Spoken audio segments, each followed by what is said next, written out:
The report into mismanagement at the National Social Security Fund blames the top managers for failing to set a limit on the money spent on their BlackBerry telephone lines.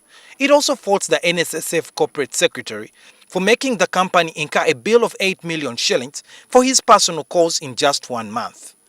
The investigation also revealed that NSSF managers caused a $2,036 loss to the fund by failing to coordinate two important events.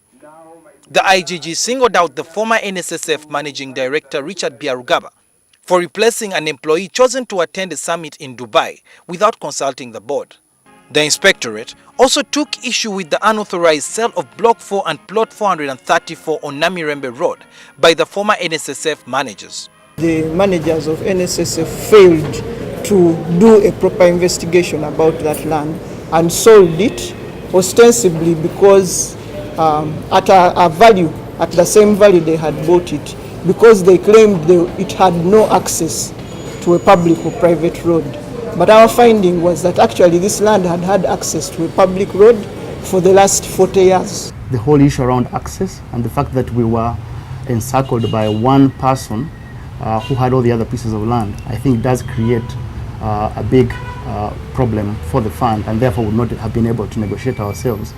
The report blames the NSSF managers for buying shares in Umeme without seeking the advice of the Attorney General. We found that the managers did not ask for permission of the Attorney General, but we also found that the investment was beneficial to the contributors of NSSF.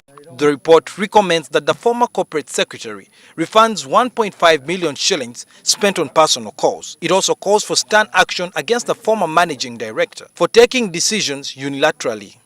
The former managing director says some of the recommendations are very harsh and need to be revised.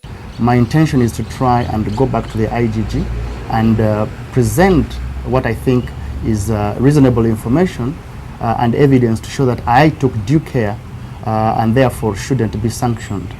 The report comes nearly a year after investigations began on allegations of mismanagement and corruption. More than 40 complaints were raised by a whistleblower over allegations of corruption and abuse of office. Suhail Mugabi, NTV.